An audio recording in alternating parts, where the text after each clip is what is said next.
Mom, ये क्या कर रही हैं आप? मैं वेजिटेबल ले आता ना। कोई बात नहीं है सर।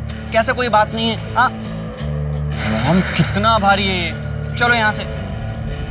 वर्ल्ड में दो किस्म के लोग होते हैं, एक अमीर और दूसरे गरीब। अमीर दुनिया को अपनी जूते की नोक पर रखते हैं और गरीब को नसीब में उनके जूतों से ज्यादा छेद होते हैं। अमीर कहता है कि मेहनत करके गरीबी हटाई जा सकती है, लेकिन गरीब जानता है कि गरीबी की दलदल से सिर्फ मेहनत या किस्मत के बल पर नहीं, उसके लिए और भी बहुत कुछ करना पड़ता है।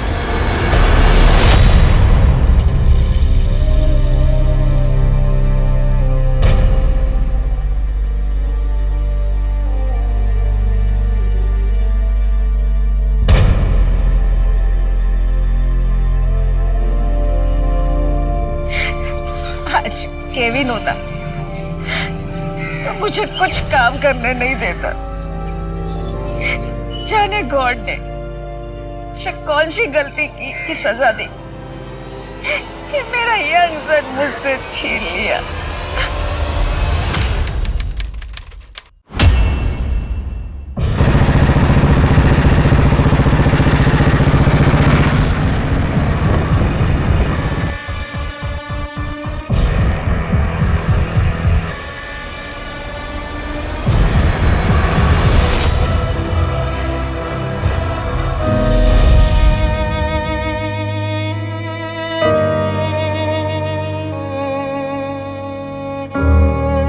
जब कोई इंसान इस दुनिया को छोड़कर जाता है तो अपने पीछे अपना सुख दुख, झगड़े और परेशानी सब छोड़ जाता है, और साथ ही पीछे रह जाते हैं उसे प्यार करने वाले कुछ ऐसे लोग जो उसकी याद में तिल तिल कर जीते हैं, कुछ ऐसी आंखें जिनके आंसू थमने का नाम नहीं लेते। परेशानी तब और बढ़ जाती है जब जाने वाले के मौत की वजह ही पता ना चले।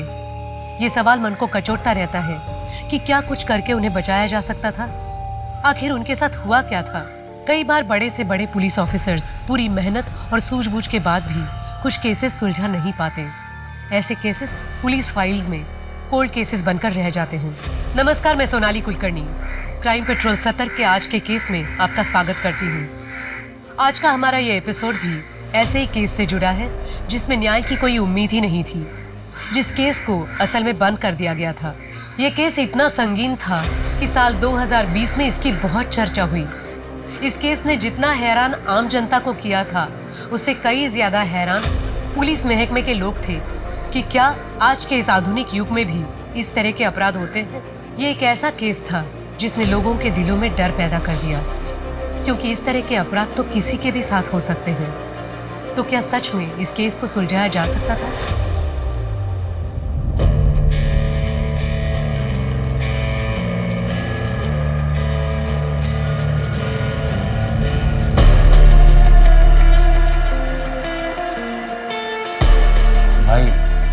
वो कॉलेज फी के लिए पैसे चाहिए थे। पैसे? पता है, सिर्फ उड़ाने के लिए तुझे चाहिए होते हैं पैसे। पैसे नहीं है मेरे पास। खुद पे खर्च करने के लिए पैसे है? ये महंगे महंगे कपड़े, एक्सपेंसिव परफ्यूम, इनमें पैसा खर्च नहीं होता क्या? खुद कमाता हूँ ना तो खुद खर्च करता हूँ। जिस दिन कमाना ना, अपने शौक पूरी कर लेना।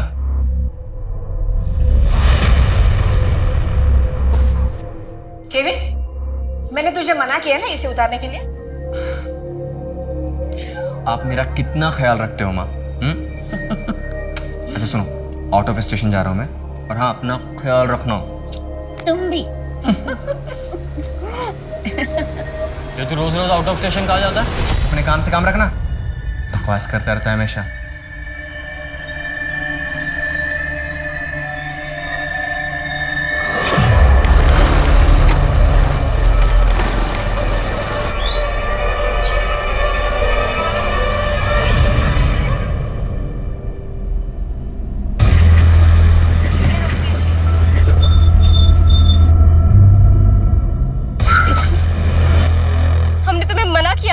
के लिए।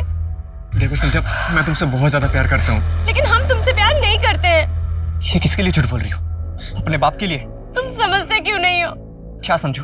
हाँ, कि मेरा नाम केविन है, या हम दोनों अलग है इसलिए हम कभी साथ नहीं हो सकते। देखो संध्या, अगर तुम मेरा साथ दोगे तो मैं तुम्हारे लिए कुछ भी कर सकता हूँ।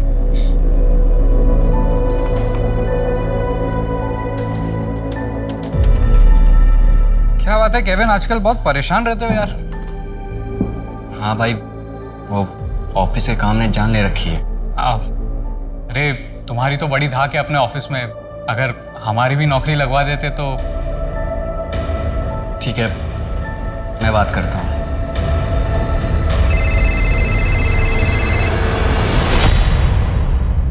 हाँ, आज लड़के वाले हमें देखने आए थे, रिश्ता पक्का कर दिया है हमारा। क्या बकवास कर रही हो तुम? ऐसा हो ही नहीं सकता और ऐसा होने भी नहीं दूंगा। क्या करोगे तुम? अगर हमने उनसे कुछ कहा तो वो हमें भी मार डालेंगे और तुम्हें भी। मुझे किसी से डर नहीं लगता संध्या। अगर जान से मार देते हैं तो मारने दो, बस तुम मेरा साथ दो और कुछ नहीं चाहिए हमें।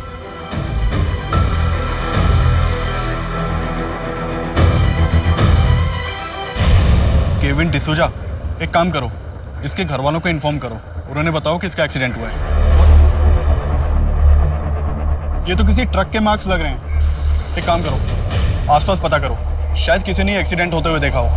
और ये भी चेक करो कि आसपास कोई सीसीटीवी है या नहीं।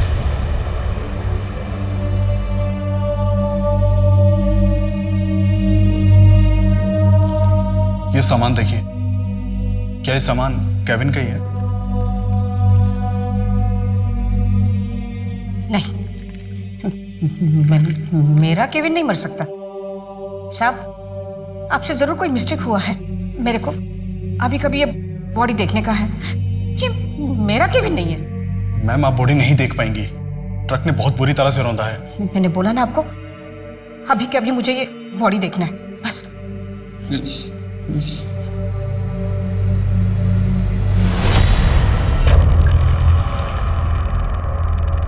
मॉम, मॉम, पकड़िए। मॉम। केविन की मौत को एक्सीडेंट मान लिया गया। पुलिस को उस ट्रक ड्राइवर का भी कुछ पता नहीं चला जिसके ट्रक के नीचे आकर केविन की जान चली गई थी। केविन को मरे 8 साल बीत चुके थे, लेकिन केविन की मां के आंसू नहीं थमे थे। भले ही पुलिस के लिए ये केस बंद हो चुका था, लेकिन केविन की मां एना को न्याय नहीं मिला था। उसे अपने बेटे के हत्यारे को जेल के अंदर देखना था। वो तो ये भी मानने को तैयार नहीं थी कि ऐसे अचानक उसका बेटा उसे छोड़कर चला कैसे गया। उसके बहुत से सवाल थे जिसका जवाब किसी के पास नहीं था। इन 8 सालों में दुनिया बहुत बदल गई थी, लेकिन अगर कुछ नहीं बदला था तो वो था हैवानियत का मनहूस चेहरा।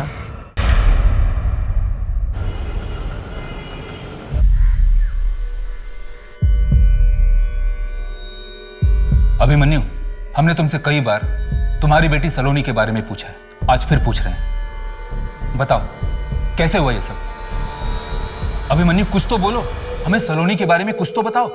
साहब, साल भर हो गए पूछताछ कर रहे, कुछ बोलता ही नहीं।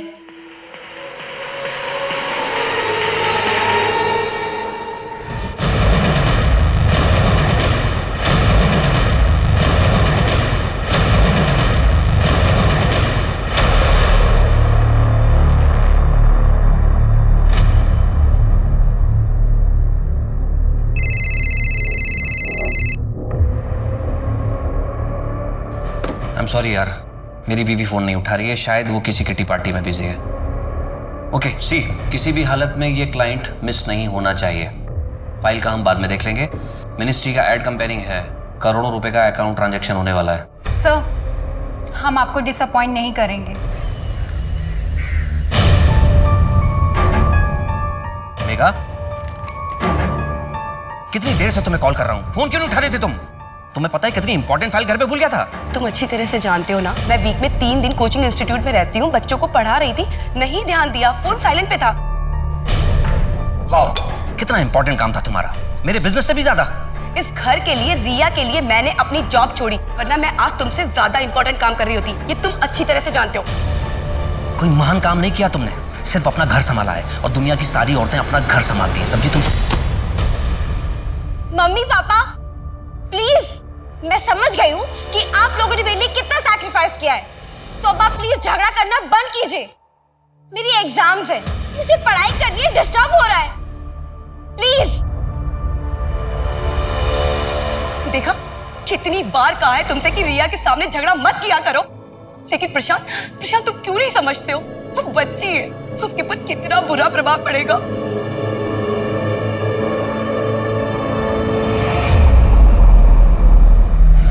तुम्हें पता है, सपने पूरे करने के लिए सपने देखना बहुत जरूरी होता है। दुनिया का ऐसा कोई काम, ऐसी कोई नौकरी नहीं है जो तुम सब नहीं कर सकते। बस उसके लिए क्या करना है, अपने आप को काबिल बनाना है। और काबिल बनने के लिए क्या करना होगा? पढ़ाई। बिल्कुल सही। चलो अब पढ़ाई शुरू करें। हाँ। A for apple, B for ball, C for cat, D for dog, E for F for G for ICT complicated to computer। आज टाइम हो गया है, कल हम लोग यहीं से चैप्टर स्टार्ट करेंगे, तो सब लोग टाइम पे आना, कोई भी क्लास मिस नहीं करना, ठीक है? चलो बाय।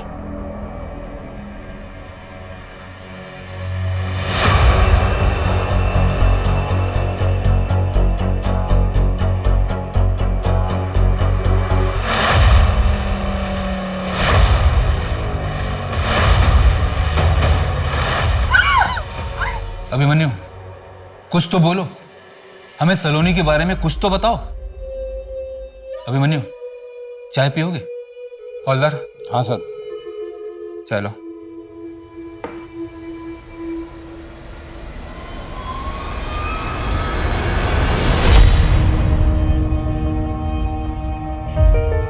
बेटा, तू ठीक तो है ना बेटा? एकदम ठीक हो, आपके लिए चाय बना रही हूँ। अरे चाय वह छोड़, तू मेरे साथ चल, तुझे कुछ दिखाता हूँ। अच्छा अच्छा, ये देख रिपोर्ट, देखो कितनी जल्दी ठीक हो गया तेरा हाथ भी और कल भी। मैंने बताया था ना कि देखो फ्रैक्चर को तो ठीक होना ही था, हाँ, पर जहां पर फ्रैक्चर हो ना बेटा, वहां बिल्कुल रेस्ट देना चाहिए। बोन जब टूटते ना बेटा, तो एक लिक्विड छोड़ते, वो लिक्विड जैसे तुम कागज चिपकाने के लिए गम यूज करती हो, हाँ, वैसे ही लिक्विड वो क्या करते हैं, बोन्स को जोड़ देते हैं, समझी? थोड़ा थोड़ा। तू तो बड़ी समझदार है, तभी तो पापा की हर बात मानती है। देख ना, जब तुम बड़ी हो जाओगी ना, तो वर्ल्ड की सबसे बड़ी साइंटिस्ट बनोगी। हाँ। तो नेक्स्ट टास्क करें बेटा? देखो अभिमन्यु, हम तुमसे बात करने आए, प्लीज हमें कोऑपरेट करो। नहीं यार, नहीं आ सकती, मम्मी अभी आने वाली है। कम डफर, घर में कोई नहीं है, घर खाली है, और मैं भी कुछ देर के लिए अपनी आंटी के घर जा रही हूँ। तो फिर तू मुझे क्यों बुला रही है? क्योंकि यहाँ तेरा बॉयफ्रेंड कुणाल तेरा वेट कर रहा है। क्या? कुणाल वहाँ भी? तू ना मेरी बेस्ट फ्रेंड है, मैं अभी आती हूँ, ठीक है? सुन, हाँ? Use protection. हाँ, तू कुछ भी बात बोल। यू नेवर नो, जब दो लोग कमरे में बंद हो तो कुछ भी हो सकता है। फोन रख, मैं आ रही, बाय।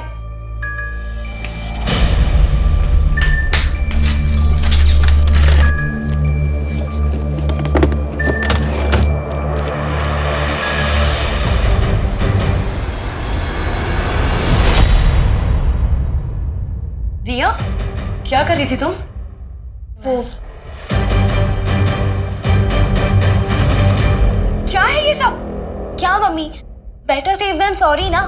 और वैसे भी आपको तो खुश होना चाहिए कि आपकी बेटी कितनी समझदार है, हर काम सावधानी से करती है। हाँ से पूछो, सब ठीक हो जाएगा। आई हेट हर, नफरत करती हूँ मैं उनसे। मैं हूं ना, शांत।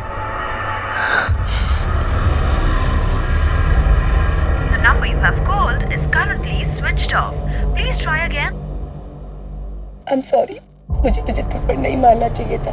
तेरे लिए तेरी फेवरेट बिरयानी बनाई है, जल्दी से आ जा।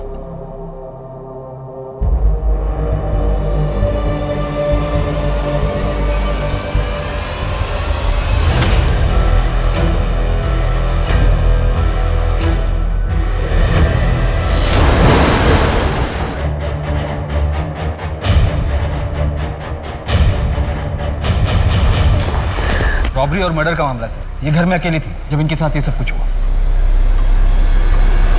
मल्टीपल स्टैबिंग से। ऑफिस का 2 लाख रुपए था कैश, मेघा के गहने, लैपटॉप, मोबाइल, सब कुछ। मेघा के गहनों की फोटो इनसे कलेक्ट करो और सारे ज्वेलर्स को सर्कुलेट कर दो। मेघा ने बताया था उसे चोट लगी है, बस इतना ही जानता हूँ। आपके अलावा इस घर में और कौन कौन रहता है?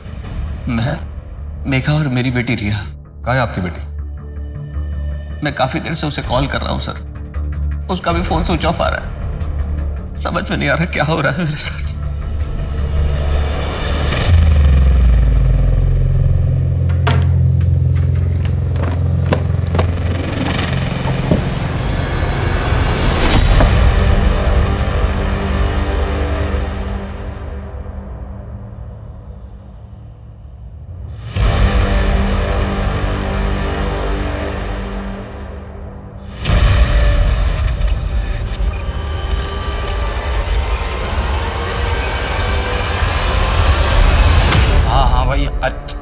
अच्छा आता हूँ, लेकिन सुन, सब अपने अपने ड्रिंक्स खुद अरेंज करेंगे। नहीं यार, अच्छा नहीं लगता बार बार तुम लोग पैसे देते हो। पैसे? डोंट वरी, भाई की जेब झाड़ता हूँ, 100-200 तो मिल ही जाएंगे।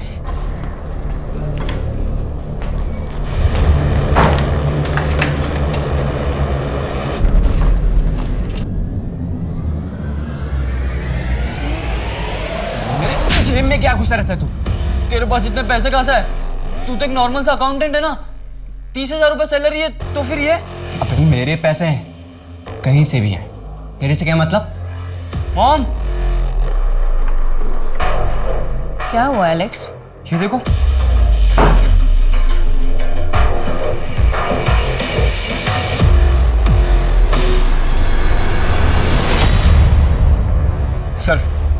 सर मेगा की पोस्टमार्टम रिपोर्ट आ गई है। उसके पेट पर 3 वार किए गए थे। फैमिली मेंबर के अलावा वहाँ पर एक आदमी के भी फिंगरप्रिंट्स मिले।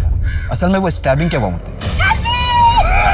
लेकिन मेगा के पति ने बताया कि उसने कहा था चोट लगी है। मेगा ने बताया था उसे चोट लगी है। सर मेगा की सोसाइटी के एंट्रेंस पर एक सीसीटीवी है, हमने उसकी फुटेज निकलवाई। पोस्टमार्टम रिपोर्ट के मुताबिक 4 से 5 के बीच उसकी मौत हुई थी। प्रशांत 7:30 बजे घर आया, फिर उसने पुलिस को इन्फॉर्म किया। लेकिन सर 6:30 बजे रिया घर से बाहर जाते हुए दिखाई दी थी। रिया से कांटेक्ट हुआ? नहीं सर, उसका फोन 4 बजे से बंद। उसका फोन सबसे पहले ट्रेस करो, सब चौकीस में उसकी फोटोज भेजो, ढूंढो उसे। क्या आपको लगता है मेगा की मौत में रिया का हाथ था? बेटे, हम ये नहीं कह रहे कि रिया ने अपनी माँ का खून किया है। इस वक्त हमारे सामने जितने सबूत आए हैं उनसे हमको लगता है कि रिया को कुछ ना कुछ पता होगा। देखिए इंस्पेक्टर, आपका काम है रिया को ढूंढना, मेरी बीवी के कातिलों को सजा दिलाना, ना कि यहाँ नई नई कहानियां बुनना। अगर आप लोगों से काम नहीं होता तो मुझे बता दीजिए। मेगा की किसी से दुश्मनी या झगड़ा? ऐसा कुछ नहीं था। मेगा एक बहुत अच्छी और सुलझी हुई औरत थी। आपके पत्नी को पहले भी स्टैप किया गया था। मुझे तो वही पता चलेगा ना जो वो मुझे बताएगी। क्या मैं पट्टी खोल के चेक करता? देखिए, मेघा एक इंडिपेंडेंट औरत थी, एनजीओ में काम करती थी और सड़क के बच्चों को पढ़ाती थी। हो सकता है वो मुझे परेशान नहीं करना चाहती हो, इसीलिए नहीं बताया। कौन सा कोचिंग और इंस्टीट्यूट? मेघा हमारे एनजीओ में काम करती है, वो सड़क के बच्चों को पढ़ाती है। मेघा के ऊपर 1 हफ्ते पहले कुछ अटैक हुआ था, बताया था उसने आपको? अटैक? नहीं सर, उसने तो कहा था कि उसे चोट लगी है। मेघा और उसकी बेटी रिया, उनके रिलेशंस कैसे थे? रिया एक टीनेजर है और टीनेजर कहाँ अपनी माँ बाप की बातें सुनते हैं। मेघा की किसी से दुश्मनी या झगड़ा? नहीं सर। और प्रशांत के साथ मेघा के रिलेशंस कैसे थे? सर थोड़े प्रॉब्लम्स चल रहे थे। वैसे कुछ भी कहो, दुनिया की सारी प्रॉब्लम का एक ही सॉल्यूशन है, कड़क चाय।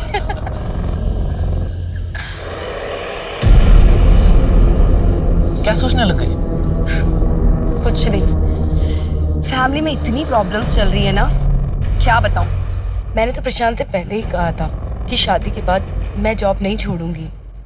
रिया हो गई और मुझे जॉब छोड़नी पड़ी। लेकिन अब तो रिया बड़ी हो गई ना, अब तो तुम अपने मन का काम कर सकती हो। हाँ, लेकिन प्रशांत को नहीं पसंद है ना मेरा जॉब करना। फिर रोज रोज झगड़े होने लग जाते हैं और फिर अपना मंत्र जाप शुरू कर देता है वो। दुखम सुखम एतद। तुमको कैसे याद है ये सब? हाँ, इसका मतलब प्रशांत काफी रिलीजियस है। बहुत ज्यादा सर।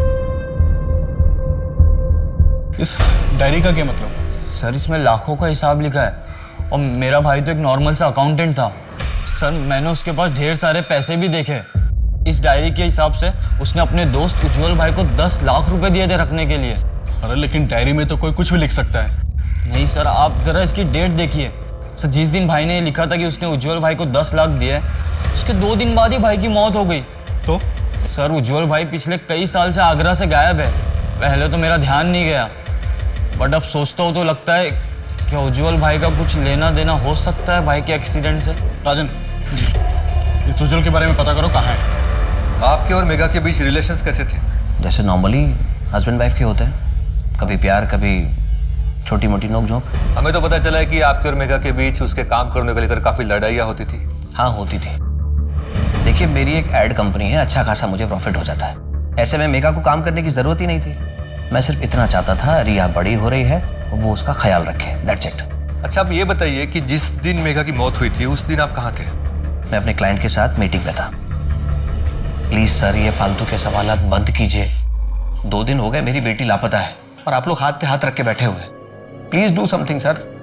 सर उस उज्जवल का फोन 8 साल पहले से उसी दिन से डिस्कनेक्ट है जिस दिन केविन का एक्सीडेंट हुआ था।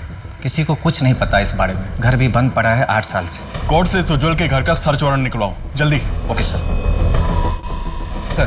सर मेघा के गहनों के बारे में कुछ पता नहीं चल रहा है, ना ही उसके लैपटॉप और मोबाइल के बारे में। मेघा का ऑनलाइन डेटा चेक करो। जी सर। सर एक और बात, मेघा के मर्डर वाले दिन जब रिया 6:30 बजे घर से निकली थी तो उसके आधे घंटे पहले एक लड़का भी वहाँ से निकला था। मैंने रिया के दोस्तों से पूछताछ की, कुणाल नाम है उसका, रिया का बॉयफ्रेंड है। ये कुणाल का एड्रेस निकालो, उठाकर ले आओ उसे यहाँ पे।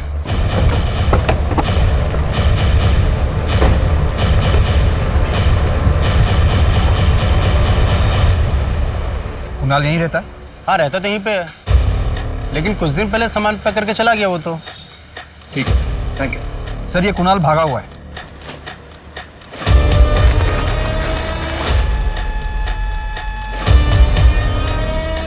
एक वो दे देना।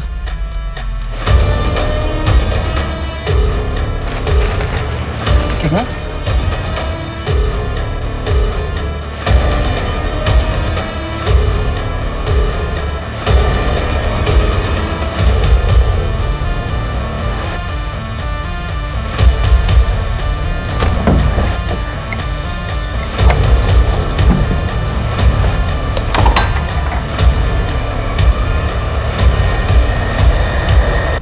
पुलिस को पता चल गया तो? पुलिस को कुछ नहीं पता चलेगा, है ना मुझ पे भरोसा? क्या? Thank you so much, thank you so much. Yes yes, मैं कल आके आपसे मिलता हूँ। Thank you thank you. पता नहीं इस चीज़ को मैं कैसे सेलिब्रेट करूँ। फाइनली हमें मिनिस्ट्री का एड का कॉन्ट्रैक्ट मिल गया है। आप तैयारी में लग जाओ। जी सर, मैं प्रोजेक्ट की तैयारी शुरू करता हूँ। बस ये खुशी दुगनी हो जाएगी अगर रिया मिल जाए तो। आप टेंशन मत लो, रिया मिल जाएगी।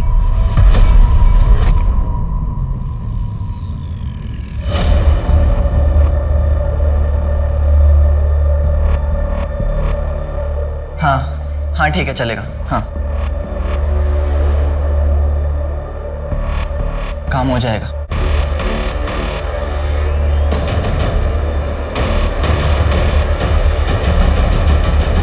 साहब, मेघा जहाँ सड़क के भिखारी बच्चों को पढ़ाने जाती थी ना, वो पक्का का इलाका है और वही उनसे भीख मंगवाने का धंधा करवाता है और इसके लिए कई बार मेघा का उससे झगड़ा भी हुआ है। तो मेघा के एनजीओ वाले दोस्त मनीष ने हमसे ये बात क्यों नहीं बताई? सर मैं डर गया था, अगर पक्या मेघा को नुकसान पहुंचा सकता है तो सर वो मुझे भी नुकसान पहुंचा सकता था। तेरा नाटक बंद नहीं हुआ अभी तक? ये तेरे को बातें समझ नहीं आती?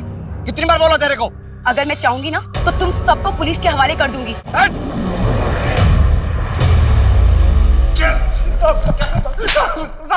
माफ कर साहब, कुछ नहीं किया साहब। एक मिनट,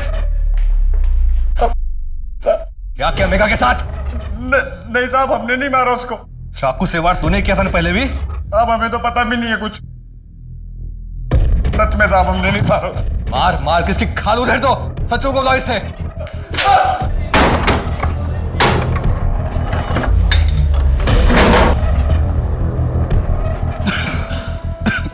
राजन चेक करो।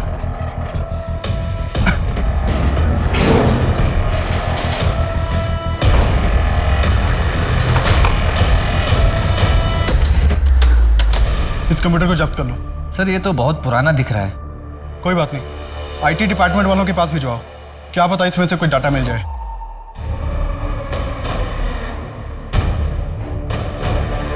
रिया का कुछ पता चला? नहीं सर प्रशांत ने बताया था कि मेघा के मर्डर वाले दिन वो एक क्लाइंट मीटिंग में गया था, लेकिन उसके मोबाइल की लास्ट लोकेशन के मुताबिक वो एक रेजिडेंशियल एरिया में गया था। एक रात पहले भी गया था। सर मैंने पता किया, प्रशांत की स्टाफ की एक लड़की रहती है वहाँ, संजना, और सर फ़ोन पर काफ़ी देर तक बातें भी होती हैं। सर उस उज्जवल के कंप्यूटर की रिपोर्ट आ गई है। उसके कंप्यूटर के जरिए केविन बहुत सी लड़कियों से चैट करता था। जिसमें से बहुत से नंबर रेड लाइट एरिया के लड़कियों की है, वहाँ के पिम्प्स के भी। एक काम करो, इन सबको उठा के थाने लाओ। Okay sir. सर मैं आपसे पहले भी कह चुका हूँ कि उस रात मैं अपने क्लाइंट के घर मीटिंग में था। संजना के घर, वो भी एक रात पहले से। लेकिन आपने तो वहाँ पे बहुत सारी रातें गुजारी है ना? मिनिस्ट्री की कंपेनिंग का काम चल रहा है, अक्सर देर तो होती है, बस मैं वहाँ रुक जाता था। प्रशांत मेरे बॉस हैं और कुछ नहीं सर। हम मुंबई में रहने वाले लोग हैं, इतने ब्रॉड माइंडेड तो होंगे ही। आपको क्या लगता है प्रशांत जी, हमको समझ नहीं आता कि पूरी पूरी रात अकेले में किस तरह के काम कर सकते हैं। देखो संजना, हम मेगा के मर्डर केस को इन्वेस्टिगेट कर रहे हैं। अगर झूठ बोलोगी तो फंसोगी। बेहतर होगा कि सब कुछ सच सच बता दो। हमारा अफेयर चल रहा था। मेरा अफेयर चल रहा है संजना के साथ, और ना सिर्फ संजना के साथ बल्कि और भी लड़कियों के साथ। मेगा को सब पता था। मेगा ने मुझे बताया था प्रशांत का बाहर लड़कियों के साथ अफेयर चल रहा था। मनीष, मेरी शादी टूट रही है और वहाँ प्रशांत के अफेयर्स चल रहे हैं। एक नहीं, दो दो तीन तीन अफेयर्स चल रहे हैं। ये सब जानने के बाद भी मैंने अपनी आंखें बंद कर रखी है, सिर्फ अपनी बेटी रिया के लिए। कुछ समझ में नहीं आ रहा मुझे कि मैं क्या करूं। तुझे बातें छुपाने की आदत है क्या? हाँ, पहले पका के छुपाया तूने, प्रशांत के अफेयर्स के बारे में छुपाया? नहीं सर, बल्कि ये चीज मुझे बहुत नॉर्मल लगी। काफी शादीशुदा मर्दों के बाहर अफेयर्स चलते रहते हैं। बाकी मर्दों का छोड़, तेरा बता। कहीं तेरे दिल में तो मेगा के लिए सॉफ्ट कॉर्नर नहीं था ना? नहीं सर, बिल्कुल नहीं। मेगा मेरी एक अच्छी दोस्त थी।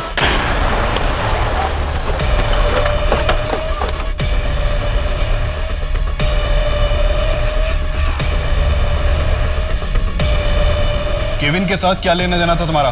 कैसे जानते हो उसे? सच सच बताओ, नहीं तो पिटाई करवाऊंगा। सर, केविन लड़कियों को बेचने का काम करता था। हाँ साहब, वो पहले लड़कियों को अपने प्यार के जाल में फंसाता था और फिर उन्हें भगाकर रेड लाइट एरिया में ले जाकर बेच देता था। मुझे भी भगाकर लाया था। हमारे यहाँ पे उधारी चलती थी, इसीलिए पीछे पड़ा रहता था वो।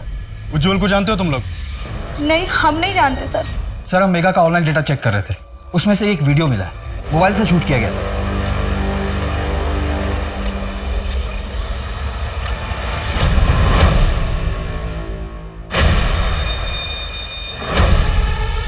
सर, इसमें फेस ठीक से नजर नहीं आ रहा, लेकिन ये जो आदमी है ये लंगड़ा के चल रहा है। देखो सर, मैंने चेक भी किया, ये मेगा के मोबाइल से शूट किया गया है, पर ये वीडियो है कहाँ का ये पता नहीं चल रहा है। थोड़ा पीछे से लगो। कोचिंग क्लासेस, ब्रिलियंस, ये तो वही कोचिंग क्लास है जहाँ मेगा पढ़ाती थी। चलो बाय। ये फुटेज में कौन जानते हो? सर, मुझे तो कुछ समझ में नहीं आ रहा है। मेगा ने भी कुछ बताया नहीं मुझे। ठीक है, आप लोग जा सकते हो। जी सर।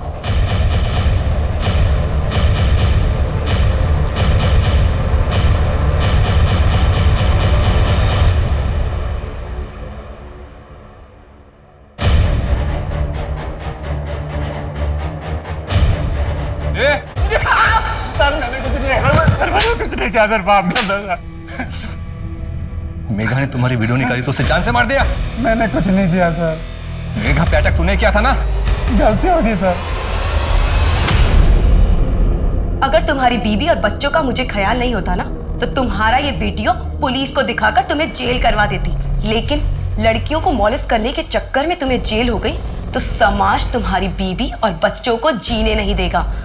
अगर आज के बाद में तुमने किसी भी लड़की के साथ में ऐसा किया ना, तो ये वीडियो सीधा पुलिस को जाएगा। माफ कर दो सर। मेघा पे अटैक तूने किया था ना? हाँ सर, मैं डर गया था कि मेगा वीडियो पुलिस को दे देगी, लेकिन सर मैंने मेगा का खून नहीं किया सर। इससे सच छुपाना तुम्हारा काम है, मारो इसे। सर, बांद्रा एरिया से 2 फ्लाइट की टिकट बुकिंग हुई है लंदन के लिए, लेकिन नाम चेंज करके बुकिंग हुई है।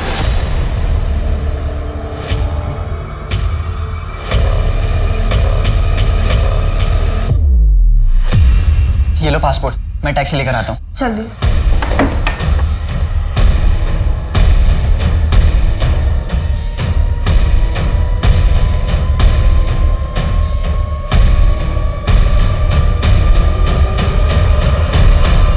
सर, मैं सच कह रही हूँ, मैंने कुछ नहीं किया है। तो फिर तुम घर से क्यों भागी?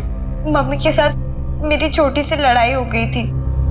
फिर गुस्से में मैं अपनी फ्रेंड के पास चली गई थी कुणाल से मिलने। फिर हमने थोड़ी देर साथ में टाइम स्पेंड किया और फिर कुणाल वहाँ से चला गया था। और फिर जब मैं घर गई तो मैं बहुत डर गई थी और उस दिन सुबह भी मेरी मम्मी के साथ बहुत बड़ी लड़ाई हुई थी। रिया बेटा, अब मैं और तुम्हारे पापा शायद साथ नहीं रह पाएंगे। मतलब आप लोग डिवोर्स ले रहे हो? अरे तो पापा जो कहते हैं वो कीजिए ना, छोड़ दीजिए नौकरी। रिया, बात मेरी जॉब की नहीं है। तुम्हें कैसे बताऊं, बाहर तुम्हारे पापा के अफेयर्स चल रहे हैं। तो वो तो चलेंगे ही ना, आप उनसे दिन रात झगड़ा जो करती रहती हैं। रिया बेटा, लाइफ बहुत कॉम्प्लिकेटेड हो गई है। अब मैं तुम्हें सब सच नहीं बता सकती। परवशम दुखम सुखम एतद। रिया चुप हो जाओ। इस एक मंत्र ने मेरी पूरी जिंदगी खराब कर दी, मेरा सब कुछ बर्बाद कर दिया। मेरे दुखों का कारण ये मंत्र ही है। अगर भगवान ना करे कल तुम्हें कुछ हो गया ना, तो उसका कारण भी ये मंत्र ही होगा। रिया, रिया बेटा। उस मंत्र में ऐसा क्या था? पता नहीं सर, लेकिन पापा हमेशा उस मंत्र का चैंटिंग करते रहते हैं। सर वो मंत्र तो मैंने ऐसे ही कहीं सुन लिया था बरसों पहले। चैंट करके अच्छा लगता था मुझे।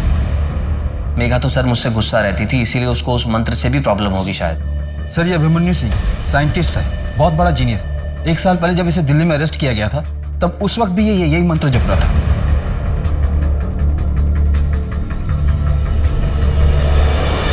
पुलिस मेघा के केस से जुड़े सारे पहलू पर अपनी तहकीकात कर रही थी, लेकिन अब जो चीज उनके सामने आई थी उसके ऊपर विश्वास कर पाना और उसे कड़ी समझकर असली गुत्थी तक पहुंचने की कोशिश करना उनके लिए मुश्किल था। लेकिन कई बार बारीक धागा ही मुश्किल से मुश्किल गांठ खोल देता है। लेकिन अभिमन्यु से मिलकर भी उन्हें कोई सफलता हासिल नहीं हुई, क्योंकि अभिमन्यु कुछ भी बोलने के लिए तैयार ही नहीं था। वहाँ दूसरी तरफ केविन के केस में नए पहलू तो सामने आए, लेकिन पुलिस उसके मौत के राज को सुलझा नहीं पाई। अब देखना यह था कि क्या पुलिस मेघा, अभिमन्यु और केविन के केसेस सुलझा पाती है, या बहुत से केसेस की तरह ये केसेस भी कोल्ड केसेस की फाइल्स में दबकर रह जाएंगे। अभिमन्यु सलोनी के साथ क्या हुआ था?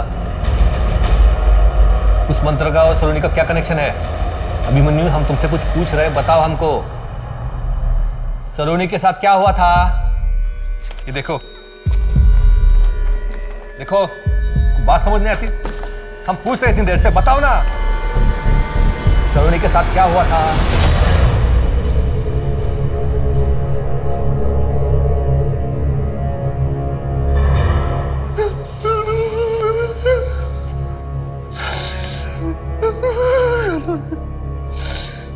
मैंने सलोनी के साथ सही नहीं किया।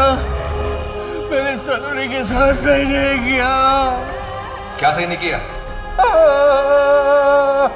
हम तुमसे कुछ पूछ रहे हैं, प्लीज बताओ हमको, सलोनी के साथ क्या सही नहीं किया था? मैंने अपनी बेटी के साथ नहीं किया।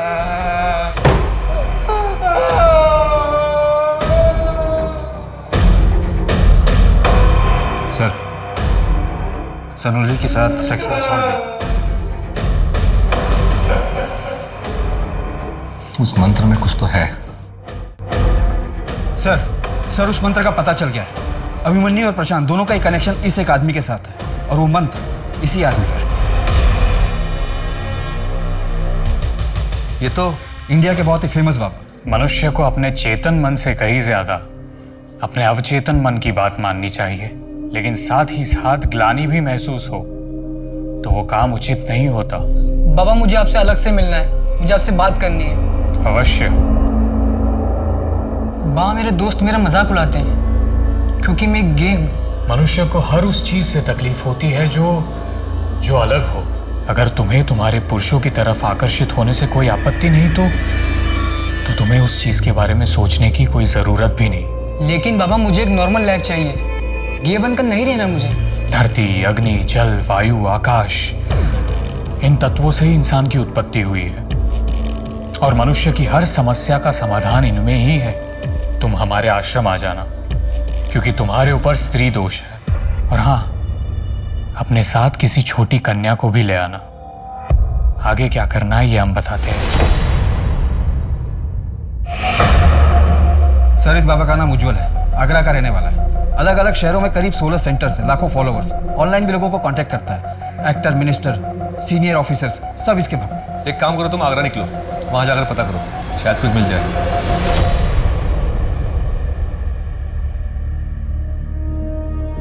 सर ये तो उज्जवल है, एक मर्डर केस में हमें भी इसकी तलाश है। ये देखिए सर, केविन की डायरी है। इसमें उसने उज्जवल को 10 लाख रुपए देने की बात लिखी है, और जब केविन का मर्डर हुआ था ये उज्जवल तभी से गायब है। और ये मंत्र? सर इस मंत्र के बारे में तो हमें भी कुछ समझ में नहीं आया। केविन क्रिश्चियन था, फिर उसने अपनी डायरी में ये मंत्र क्यों लिखा होगा? इस बाबा को पकड़ पाना नामुमकिन है, कोई सबूत नहीं हमारे पास उसके खिलाफ। सर किसी ने मेघा के गहने बेचने की कोशिश की है। क्यों मारा मेघा को? बाबा जी ये एग्जाम मुझे ना बहुत बुरे नंबर आए हैं, मैं अपनी जान दे दूंगी। इतनी छोटी सी बच्ची इतनी तकलीफ में। बेटा अभी तो जीवन की शुरुआत हुई है, अभी इसका अंत करना चाहती हो? अपने माता पिता के बारे में सोचो। और बेटा जिसका जन्म हुआ है उसका अंत निश्चित है, लेकिन जीवन से मुंह मोड़ना उचित नहीं, इसका डटकर सामना करना चाहिए। बेटा मुझे एक बात बताओ, तुम कहाँ रहती हो? मुंबई। ठीक है, अगले महीने हम मुंबई आने वाले हैं, तब तुम हमें हमारे आश्रम में आकर मिलना, लेकिन तब तक मन में कोई गलत विचार मत लाना। अपने आंसू पोंछो। अब मैं तुम्हारे सारे दुख दर्द दूर कर दूंगा। अच्छा तुम्हारे मम्मी पापा कहाँ हैं? मैं अकेले आई हूँ। हाँ ठीक है, आप ये लो, इसे पी लो, फिर आराम से बैठकर बातें करेंगे। क्या हुआ? मुझे आइस क्यूब चाहिए, मैं ज़्यादा ठंडा पीती हूँ। मंगवाता हूँ।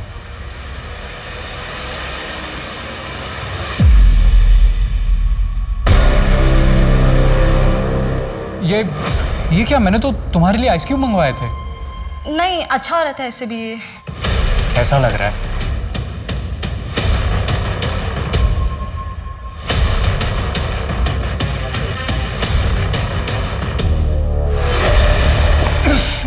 तू बेहोश नहीं हुई? पापा पापा पापा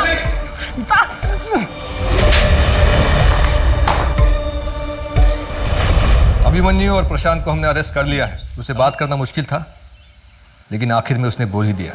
2 साल पहले मेरी बेबी मर गई थी। ये बाबा ने बोला कि मैं अपनी बेटी की मदद से अपनी मरी हुई बेबी को जिंदा कर सकता हूँ। तूने उसकी बेटी के साथ रेप किया और फिर तेरी ही बातों में आकर उसने अपनी बेटी की जान ली। मैं तो अभी भी यही मानता हूं कि शरीर में चेतना को वापस डाला जा सकता है, बस चेतना को बुलाने की जरूरत है। बच्ची का रेप करके? इसका कोई सबूत नहीं है आपके पास। प्रशांत को पकड़ना हमारे लिए भी मुश्किल रहा, लेकिन उसके सुपारी किलर ने गहने बेचने की कोशिश की और पकड़ा गया। सर मेरी गलती नहीं सर, बाबा ने कहा था अगर बिजनेस में तरक्की चाहिए तो मुझे अपनी बेटी को उनके आश्रम में दान करना होगा। मेघा को इसका पता चल गया था सर, मैं डर गया था, मैंने इसलिए उसे मरवा दिया। प्रशांत ने किसका खून किया है किसका खून नहीं किया इससे मेरा क्या लेना देना। हाँ, प्रशांत से मैंने ये कहा था कि अपनी बेटी को आश्रम में सौंप दे, सेवा के लिए। सेवा करने के लिए या रेप करने के लिए? इसका भी कोई सबूत नहीं है आपके पास। ये अंदर करने के लिए मुझे बस एक सबूत चाहिए था, लेकिन तूने खुद मुझे 2 सबूत दिए हैं। पहला, तूने मेरी बेटी पर रेप करने की कोशिश की। मैं ये कह दूंगा कि मेरी छवि धूमिल करने के लिए आप मुझ पर झूठा इल्जाम लगा रहे हैं। दूसरा भी सुन ले उज्जवल, यही तेरा असली नाम है ना? आगरा से खून करके भागा था। तुम मेरा कुछ नहीं बिगाड़ सकते। बिगाड़ा तो तूने खुद अपना है, तूने सारे क्राइम्स करके। ले जाओ इसे।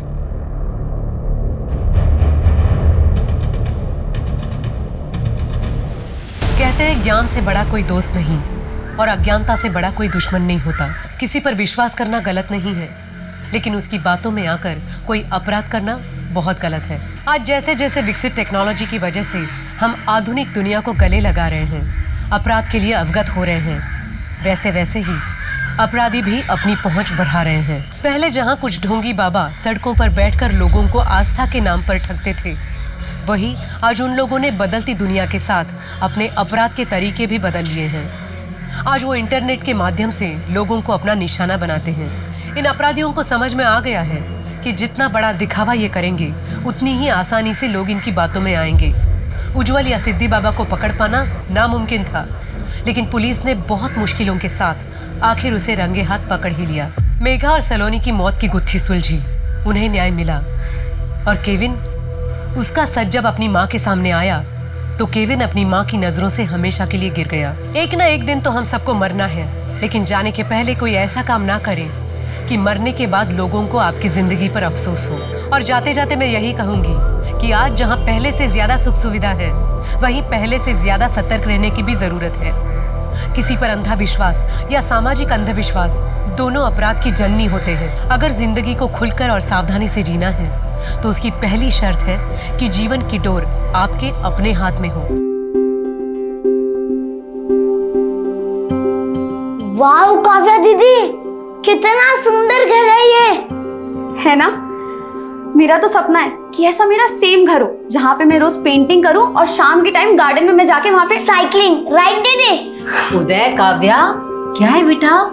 रात के 11 बज गए हैं। अब तुम दोनों सो जाओ, वरना कल सुबह स्कूल जाने के लिए नखरे करोगे।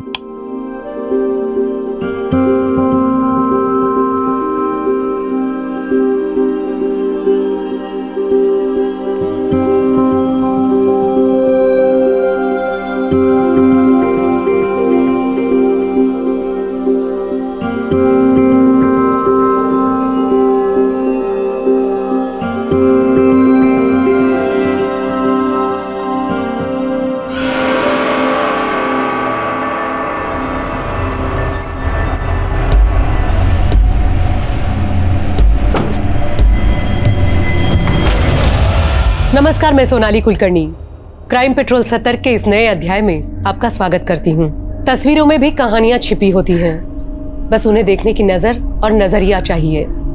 ये केस भी एक तस्वीर है जिसमें एक सहमा देने वाली व्यथा छिपी है, और इस व्यथा के कई जीते जागते पात्र थे जिनकी आप बीती 223 पन्नों की एक चार्जशीट में लिखी गई थी।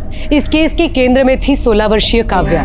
पेंटिंग और साइकिलिंग का शौक रखने वाली काव्या ने सोचा नहीं होगा कि वो एक ऐसे गुनाह का केंद्र थी जहां से ये केस 360 डिग्री का घुमाव लेकर एक ऐसी परिधि का निर्माण कर रहा था जिसके अंदर इंसानी दर्द को चीर देने वाली सिसकियां भी थी और डरा देने वाला हाहाकार भी।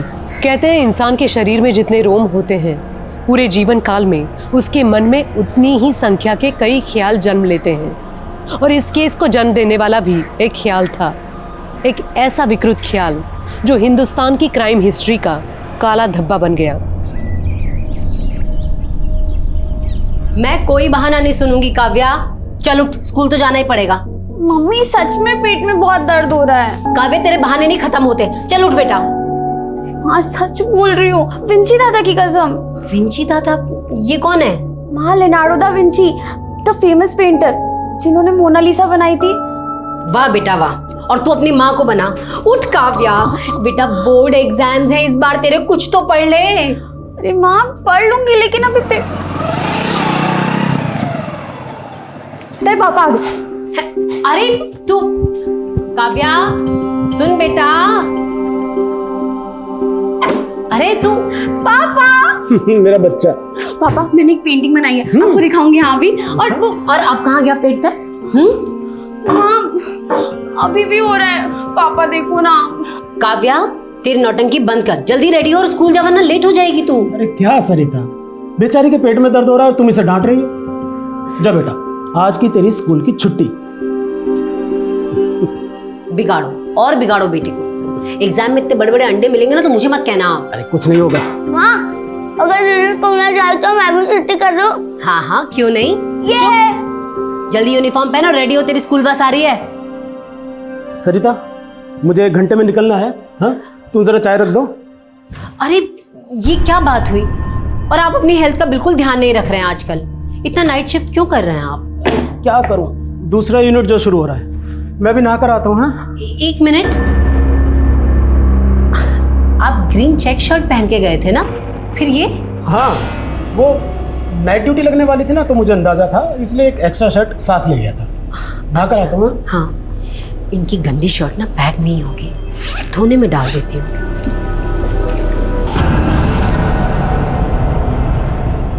सरिता? हाँ? तुम मेरे बैग में क्या कर रही हो? अरे वो आपने बोला था ना गंदी शर्ट है, तो मैंने सोचा मैं धोने में डाल दूं।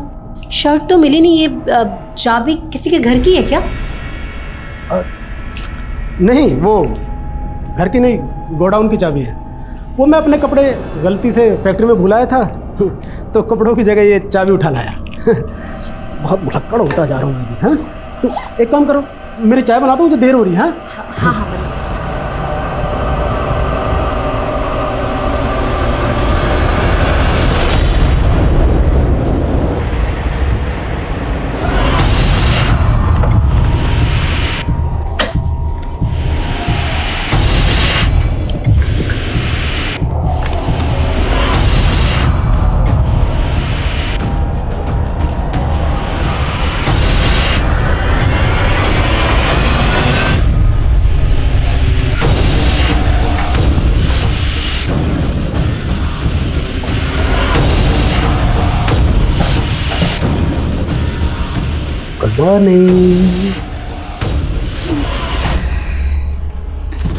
सुबह कहाँ चलने गए थे तुम?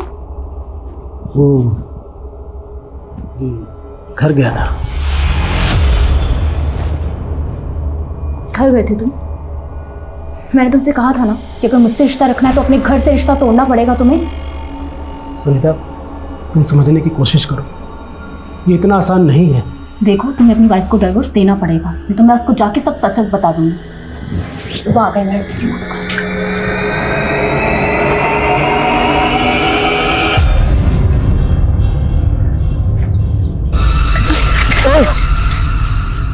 सॉरी। It's okay.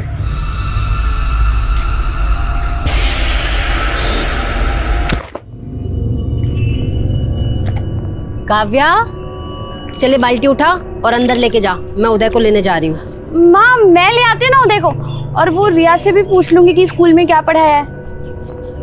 अच्छा, चल ठीक है, फिर तू ही चली जा। जा, और सुन, हाँ? उदय को लेके सीधा घर आना, कहीं भटकने की जरूरत नहीं है। हाँ माँ।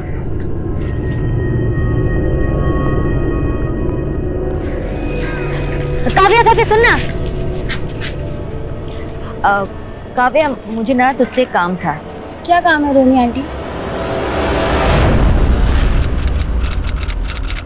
नहीं माँ, दीदी मुझे लेने नहीं आई, इसलिए रिया दीदी मुझे घर छोड़ने आई। बहुत लापरवाह हो गई है ये काव्या, पता नहीं कहाँ चली गई। रिया बेटा, अगर तुम्हारे घर काव्या आए ना तो उसे कहना उसकी मम्मी बहुत गुस्सा कर रही थी। ठीक है आंटी, मैं बोल दूंगी उसको। ठीक है बेटा, बाय। माँ, हाँ? काव्या दीदी का फोन तो यहीं पे है।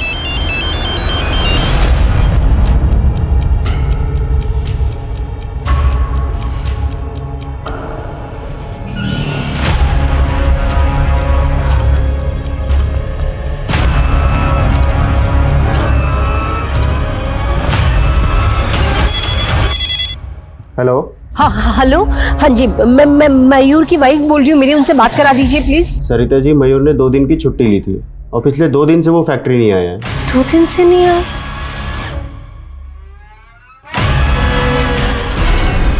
भाई साहब, ये मेरी बेटी है काव्या, आपने देखा कैसे कहीं? मम्मा, हाँ? काव्या दीदी की साइकिल। हाँ? काव्या की साइकिल?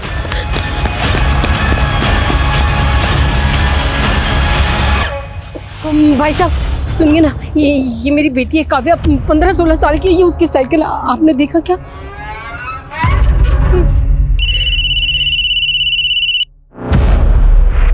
हेलो मयूर, काव्या कहीं नहीं मिल रही।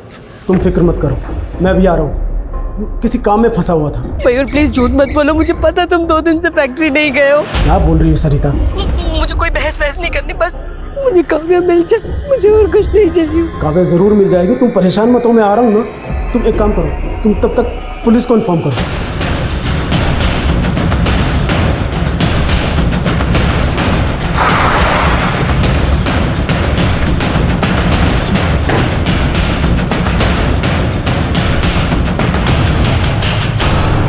मेरी बेटी काव्या अपने भाई उदय को पिक करने के लिए निकली थी। ये उसकी साइकिल है। आप बिल्कुल फिक्र मत कीजिए, हमारी टीम आसपास के एरिया में पता कर रही है। आपकी बेटी बहुत जल्द मिल जाएगी।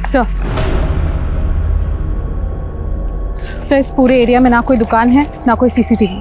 हम काव्या की फोटो आसपास के लोगों को दिखा रहे हैं। तो तू अपनी जांच का एरिया बढ़ाओ। Yes sir. किसी भी हालत में लड़की को ढूंढ।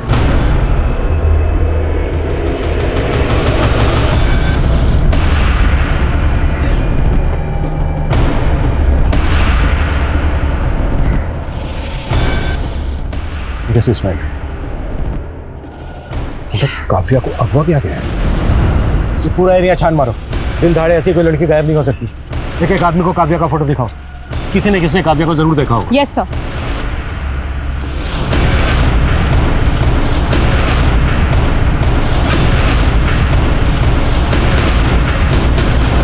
आपके बेटे की स्कूल बस यहाँ आकर रुकती है। यहाँ से आपका घर कितनी दूर है? जी आधा किलोमीटर इस तरफ। आपका घर है यहाँ से आधा किलोमीटर दूर इस तरफ, और काव्या घर से यहाँ आने के लिए निकली, जबकि काव्या की साइकिल मिली हमें मकराना रोड पर, जो यहाँ से 700 मीटर दूर। सर, वो हमारे घर से ना एक रास्ता मकराना रोड की तरफ भी निकलता है जो सीधा फिर यहीं आता है। काव्या ने यहाँ आने के लिए इतना लंबा रास्ता क्यों लिया होगा? क्या मकराना रोड पे काव्या का कोई जानने वाला रहता है जहाँ वो जाने वाली है? जी नहीं, काव्या को साइकिलिंग का शौक है, हो सकता है इस वजह से उसने वो लंबा रास्ता लिया हो। क्या काव्या का कोई बॉयफ्रेंड है? नहीं सर, वो तो बस 16 साल की छोटी बच्ची है। हाँ, लेकिन क्या है कि आजकल की जनरेशन, anyway, हमने काव्या का फोन अनलॉक होने के लिए दिया, शायद उससे कुछ पता चला। सरिता जी, आपने हमें बताया था कि काव्या हमेशा स्कूल ना जाने के लिए बहाने ढूंढती थी, तो क्या स्कूल में उसे कोई प्रॉब्लम थी? नहीं, ऐसा तो उसने न कभी कुछ कहा न बताया। आपकी किसी के साथ दुश्मनी, अनबन या धमकी दी हो किसी ने आपको? जी नहीं, बिल्कुल भी नहीं। हमें लगता है बहुत जल्दी आप लोगों को फिरौती के लिए कॉल है। जैसे ही कॉल आए प्लीज हमें बताइए। मैंने काव्या को रोहिणी दीदी के साथ आज दोपहर में देखा था। दोनों आपस में कुछ बातें कर रहे थे। कहाँ रहती है रोहिणी?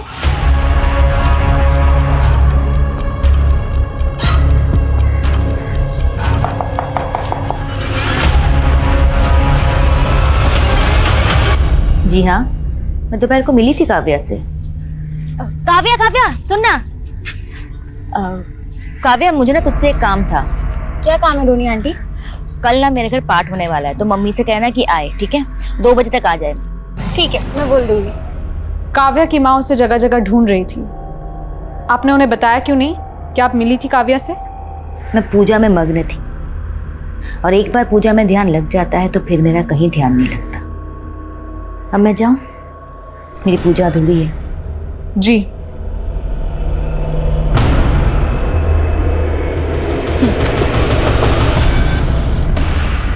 सर, फॉरेंसिक्स ने ये कंफर्म किया है कि काव्या की साइकिल के पास जो रुमाल मिला, काव्या के पेरेंट्स को अभी तक रैंसम का कॉल आया नहीं। 12 घंटे हो गए हैं किडनैपिंग में। अब तक तो कॉल आ जाना चाहिए था। ये किडनैपिंग वाकई में रैंसम के लिए हुई है या फिर एंगल कुछ और है?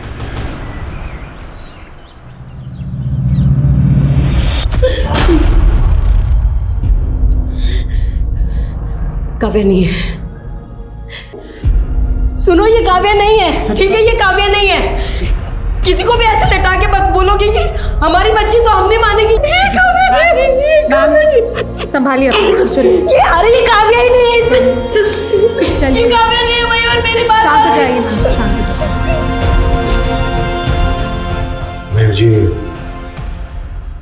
ये जली हुई बॉडी हमें उसी एरिया के पास मिली जहाँ पर काव्या की साइकिल मिली थी। वैसे तो बॉडी 99% जल चुकी है, लेकिन राइट हैंड का कुछ हिस्सा जला नहीं, और उस पर एक मार्क है। काव्या के कलाई पे भी निशान था। तो क्या ये काव्या की? काव्या ना तो फिरौती मांगी गई है, ना ही कोई दुश्मनी का एंगल सामने आया। आखिर 16 साल की बच्ची को कोई इतनी बुरी तरह से जलाकर क्यों मारेगा? काव्या का फोन अनलॉक हुआ? सर, मेरी साइबर टीम से बात हुई है, 1-2 दिन में हो जाना चाहिए। काव्या के पेरेंट्स ने किसी पर शक नहीं जताया। कहीं ऐसा तो नहीं है कि काव्या के पेरेंट्स हमसे कुछ छुपा रहे हैं जो इस केस से कनेक्टेड है, इसलिए इस केस की कड़ियां नहीं जुड़ रही हैं? एक काम करो, काव्या के पेरेंट्स की बैकग्राउंड करवा। सर मैं सोच रही थी कि काव्या की फ्रेंड रिया से बात करूं। हो सकता है जो बात पेरेंट्स को ना मालूम हो वो दोस्त को मालूम हो। काव्या बार बार स्कूल ना जाने के बहाने ढूंढती थी। क्या स्कूल में उसे कोई बुली कर रहा था? नहीं मैम, ऐसा बिल्कुल नहीं था। उसका दिमाग कभी पढ़ाई में लगता ही नहीं था। उसका दिमाग तो हमेशा पेंटिंग बनाने में और साइकिलिंग करने में लगता था। काव्या के पेरेंट्स का कहना है कि उसका कोई बॉयफ्रेंड नहीं था। क्या तुम्हें पता है उसके बॉयफ्रेंड के बारे में? मेरे हिसाब से काव्या का कोई बॉयफ्रेंड नहीं था। गुड्डू इधर आ। यहाँ भी पीछे, स्कूल में भी पीछे। हाँ, आगे कब बढ़ेगा? अरे स्कूल में तेरा नाम जनक रखा था, ये सोच के कि राजा जनक जैसा विद्वान बनेगा, और तू नाम खराब करने पे तुला है। अब दिसंबर, आजकल बहुत नाटक हो गए तेरे। हैं? अरे बाजार भाव से ज्यादा पैसे दे रहा हूं, फिर भी तू नाटक कर रहा है। देखिए प्रमोद जी, मैंने पहले ही आपसे कहा है कि मुझे वो जमीन नहीं बेचनी। सोच ले दिसंबर, बेटा छोटा है भी तेरा। देखिए धमकी मत दीजिए। वरना क्या करेगा तू? वरना क्या? अरे साला 2 करे का आदमी सर पर बैठेगा। सर फोड़ दिया।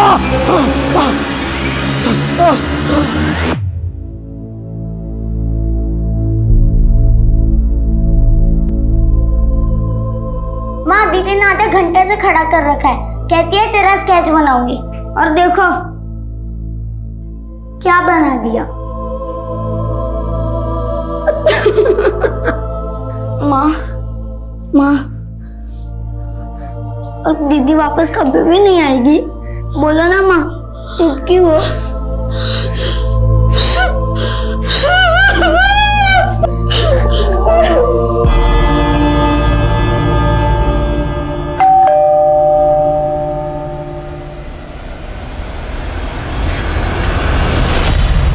सर आप?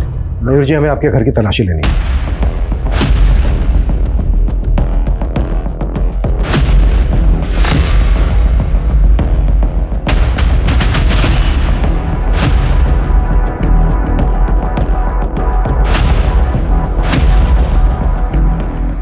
ये पेंटिंग काव्या ने खुद बनाई थी?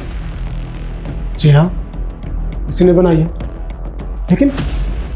लेकिन आप लोग ये ढूंढ क्या रहे हैं? बेटी हमारी मरी है और आप हम ही पर शक कर रहे हैं। ये मयूर जी, हम आप पर शक नहीं कर रहे हैं, हमें बस एक क्लू की तलाश है जिससे ये पता चल सके कि काव्या के साथ जो हुआ वो क्यों हुआ। यही सवाल तो मुझे खाए जा रहा है। मेरी और सरिता की किसी से ऐसी कोई दुश्मनी नहीं है कि कोई हमारी बेटी को मार दे। मरी नहीं है मेरी बेटी, मेरी बेटी मरी नहीं है। मेरी काव्या जिंदा है, वो जिंदा है। सर, मैंने काव्या के स्कूल में पूछताछ की। काव्या के किसी के साथ कोई प्रॉब्लम हो ऐसा कुछ सामने नहीं आया। लेकिन सर, मैंने काव्या की पड़ोसी रोहिणी का बैकग्राउंड चेक किया। काफ़ी कर्मकांड वाली औरत है। बच्चा नहीं हो पाया इस बात का काफ़ी मलाल है उसे। और सर, रोहिणी का एक मुंह बोला भाई है सर्वेश, जो एक सन्यासी है। तुम्हारे कहने का मतलब है कि ये तंत्रबंध का चक्कर हो सकता है? रोहिणी ने ही बच्चा पाने की चाहत में काव्या के साथ कुछ कर दिया? सर, मैंने खबरियों से कहा है कि रोहिणी के सन्यासी भाई की कुंडली निकाले। रोहिणी, जीजा जी नहीं आए? मैं जानता था वो नहीं आएंगे। तुम उनकी छोड़ो, ये बताओ आगे क्या करना है? ये लो, उन्हें खाने में मिलाकर एक बार खिला देना, फिर जो तुम चाहोगे सिर्फ वही होगा।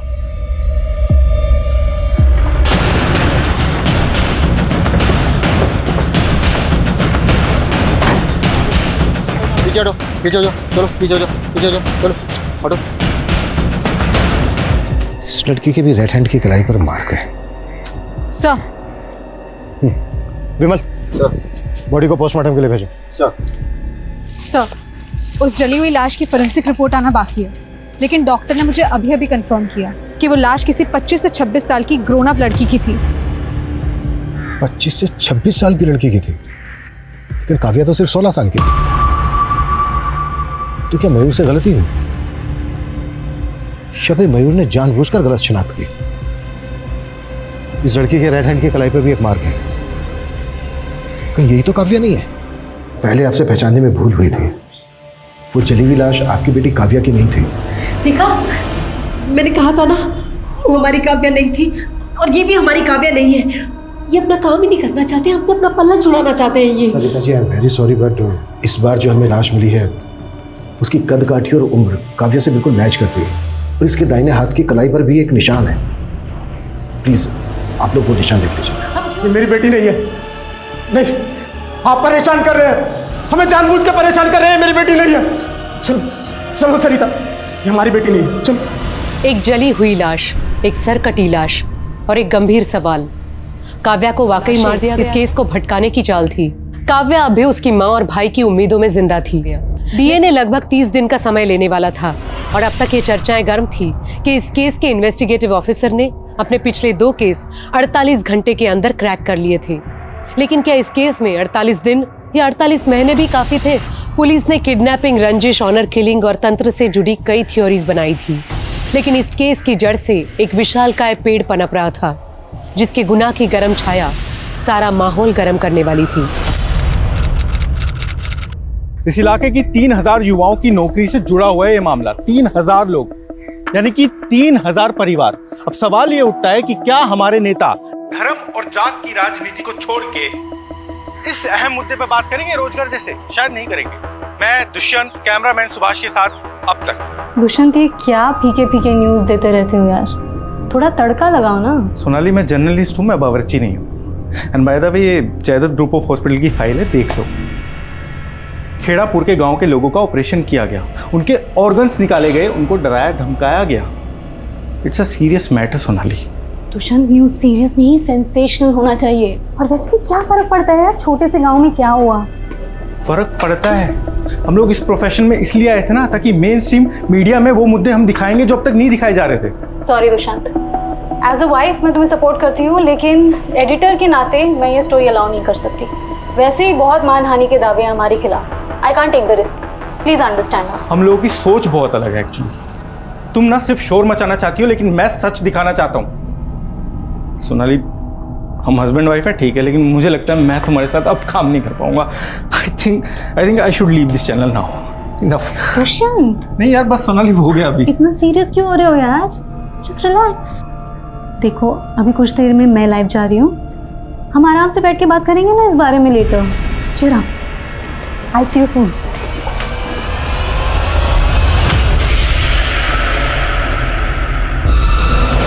हाँ सर, माना कि मैं एक बांझ हूँ, लेकिन इसका मतलब ये नहीं कि मैं किसी और के बच्चे को मार दूंगी। देखिए, हम आप पर ऐसा कोई इल्जाम नहीं लगा रहे, पर हमने सुना है कि आप बच्चा पाने के लिए बहुत पूजा पाठ करती हैं, दूसरी विधियां करती हैं अपने इस मुंह बोले भाई के साथ मिलकर। हाँ, तो इसमें गलत क्या है? इस तरह की पूजा पाठ में बलि भी दी जाती है, इंसान की बलि। इंसानी नहीं, पशु की बलि दी जाती है इंस्पेक्टर साहब। शास्त्रों में शस्त्रों से ज्यादा शक्ति होती है और इसी शक्ति की मदद से मेरी बहन को बच्चे की प्राप्ति होगी। ये बात मैं लिखित में दे सकता हूँ। महोदय, यदि आपने दोबारा हमारी बात काटने का कष्ट किया तो आपको हमारी शक्ति का परिचय होगा, और ये बात मैं भी लिख के दे सकता हूँ। बलि के लिए बकरे कहाँ से लाए जाते थे? एक एक डिटेल देना हमें। तुम्हारे दिमाग में चल क्या रहा है मयूर? ना कोई कॉल, ना कोई मैसेज, ना कोई रिप्लाई। तुम कर क्या रहे हो? कितने दिनों से तुम्हें कॉल कर रही हूँ मैं। सुनीता, तुम समझने की कोशिश क्यों नहीं कर रही हो? तुम्हें पता है आप पुलिस आ रही है, बिना मतलब हम पर शक करेगी, बाल की खाल निकालेगी। तुम समझा करो ना, बस थोड़ा सब्र करो। मैं अभी तुम अभी भी सुनीता के टच में हो? सरिता, तुमसे ज्यादा घटिया और सेल्फिश बाप इस दुनिया में कोई नहीं होगा मयूर। Shut up! निकल जाओ यहां से और जाके रहो अपनी उस प्रेमिका के साथ। सुनीता सिंह? जी सर, मयूर का पिछले 1 साल से सुनीता सिंह के साथ अफेयर चल रहा है। काव्या की मौत का कनेक्शन इस अफेयर से तो नहीं है? कहीं ऐसा तो नहीं है कि काव्या का पिता मयूर ही काव्या की मौत का कारण है?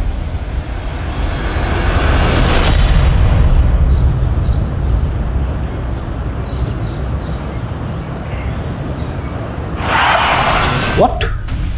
सरिता का एक्सीडेंट हो गया है? इसमें जरूर मयूर का हाथ है। नहीं सर, मैंने पता किया है, ये रैश ड्राइविंग का केस है। ड्राइवर नशे में था। मुझे अभी भी यकीन नहीं हो रहा है कि केस इतनी आसानी से खत्म होने वाला नहीं है। रितु, मयूर और मयूर के गर्लफ्रेंड दोनों को थाने बुलाओ। Yes sir. तो माहेश्वरी जी, आपको लौकी की सब्जी ज्यादा पसंद है या आलू की? सोनाली, मैं एक गरीब परिवार से आती हूँ, भूख देखी है मैंने। इसीलिए खाने में मेरे कोई नखरे नहीं है, जो मिल जाए खुशी से खा लेती हूँ। आपकी इसी सादगी की वजह से तो आप जानी जाती है।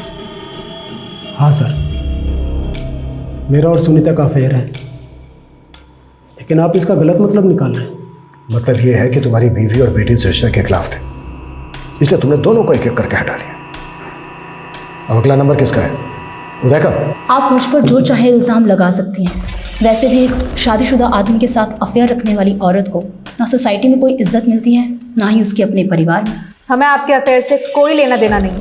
देखिए, आप यकीन करिए, मुझे भी सरिता और काव्या की मौत का उतना ही अफसोस है, लेकिन मैं किसी बात के लिए गिल्टी नहीं हूँ, क्योंकि मैंने कुछ गलत नहीं किया है। आप कुछ भी बोल रहे हैं सर, और एक बात साफ कर दो, मैंने और सुनीता ने तय किया है कि हम शादी करेंगे, और सुनीता उदय को सगी माँ की तरह प्यार देगी। हम उसे कोई तकलीफ नहीं होने देंगे। हमारी नजर रहेगी तुम पर।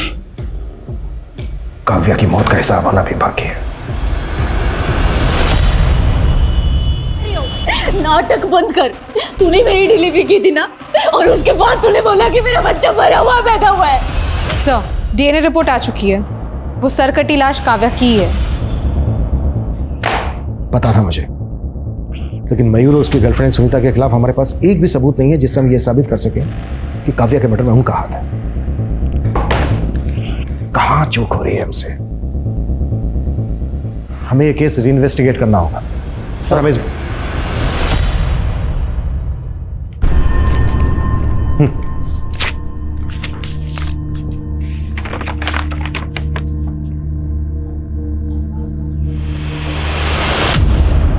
क्या हुआ सर? प्रमोशन लेटर है। कॉन्ग्रेचुलेशंस। पर सर, आप इतने परेशान क्यों हैं? 7 दिन के बाद ज्वाइन करना है। इसका मतलब यह है कि इस केस को सोल्व करने के लिए हमारे पास सिर्फ 7 दिन है। किसी भी हालत में इन 7 दिन के अंदर में केस सोल्व करना है। Yes sir.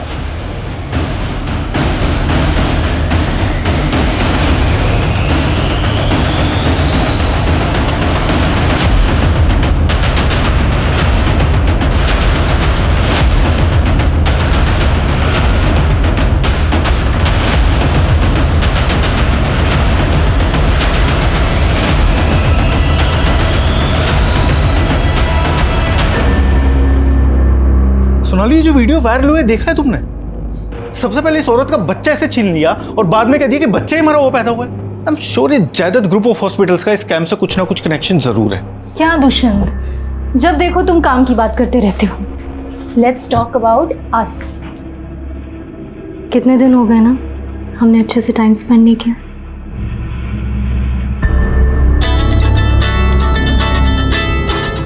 सोनाली, मुझे बहुत इंपॉर्टेंट टिप मिली है, मुझे जाना होगा। I have to go, please. Hello,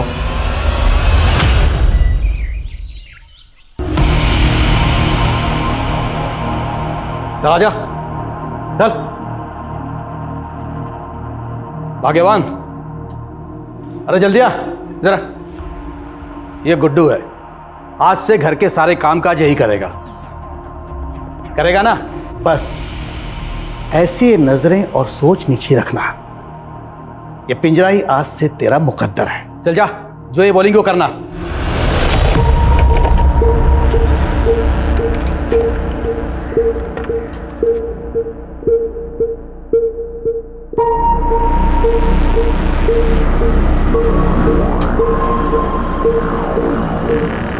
कहाँ हो तुम? अभी आधा घंटा और लगेगा। तो फिर मुझे इतना जल्दी क्यों बुलाया? और तुमने उस लड़की की वो इन्फॉर्मेशन निकाली जिस लड़की का वीडियो वायरल हुआ था सनातन हॉस्पिटल का?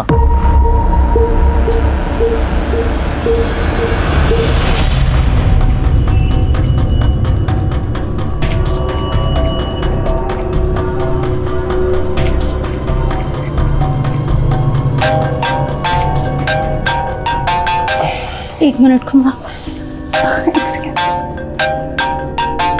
हेलो। सॉरी सोनाली मैम, इस टाइम आपको डिस्टर्ब किया। दरअसल दुष्यंत सर ने मुझे विशाल नगर बुलाया था।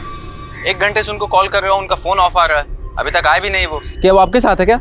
कहीं फंस गया होगा, खुद ही कॉल कर लेगा। और हाँ, मैं मीटिंग में हूँ, मुझे दोबारा डिस्टर्ब मत करना। Okay ma'am.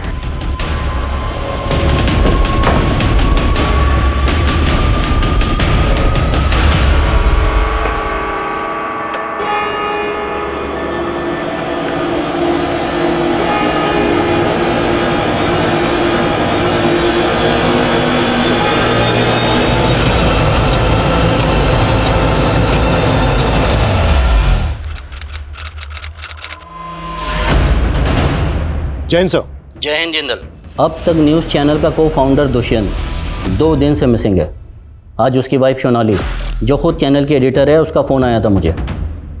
अब ये केस तुम हैंडल करोगे। जय हिंद सर।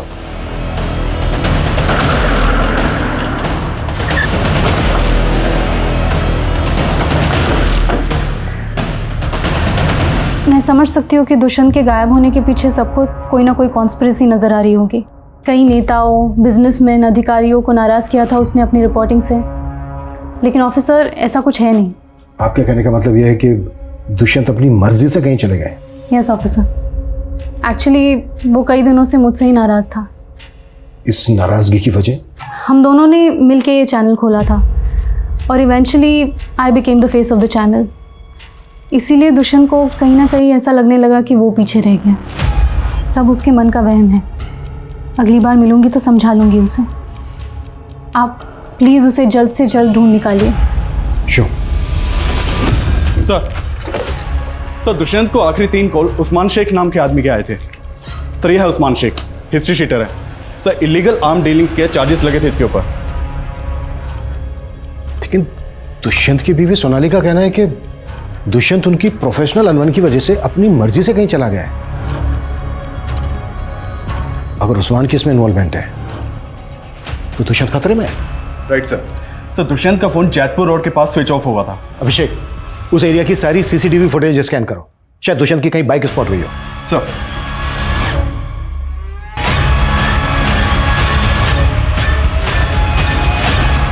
उस्मान सैयद दुष्यंत किसी ड्रग डीलर के कांटेक्ट में था। देखिए, अगर बात पैसों की होती तो अब तक रैंसम का कॉल आ चुका होता आपको। हमें डाउट है कि उस्मान को किसने सुपारी दी दुष्यंत की। माय गॉड, वो किस हाल में होगा? आपको शक है किसी पर? नहीं, अभी कुछ समझ में नहीं आ रहा है। मैं आपको खुद फोन करूंगी। Please give me some time.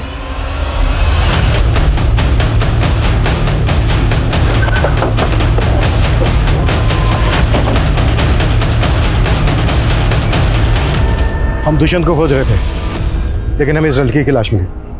पता करो कौन है ये लड़की। अदिति नाम है इसका। सर इसने सतनाम हॉस्पिटल, वहाँ के एक डॉक्टर कविता, उनके ऊपर इल्जाम लगाया था कि उन्होंने इसकी डिलीवरी करवाई थी और बाद में इसके बच्चे को गायब कर दिया था और इससे मरा हुआ बच्चा सौंप दिया था। वो दुष्यंत और अदिति की सुपारी देती। पता करो दुष्यंत और अदिति के बीच कोई कांटेक्ट था क्या? सर मैं इस अदिति से कभी मिली तो नहीं। हाँ, लेकिन दुष्यंत ने मुझसे बात की थी इसके वीडियो के बारे में, बट फिर उसने उस स्टोरी को फॉलो किया या नहीं ये मैं नहीं जानती। मैडम, दुष्यंत सर ने मुझसे कहा था कि वो इस स्टोरी। सर अदिति मारी जा चुकी है, कहीं दुष्यंत की जान को तो खतरा। देखिए, अगर दुष्यंत और अदिति एक दूसरे से कांटेक्ट में थे तो यस, दुष्यंत के लिए खतरा है। हम सतनाम हॉस्पिटल वालों से क्वेश्चनिंग कर रहे हैं। सर मैं किसी अदिति को नहीं जानती। जब मैंने किसी अदिति नाम के पेशेंट की डिलीवरी की ही नहीं तो बच्चा गायब करने का तो सवाल ही नहीं उठता। आप अगर चाहें तो रिकॉर्ड्स चेक कर सकते हैं।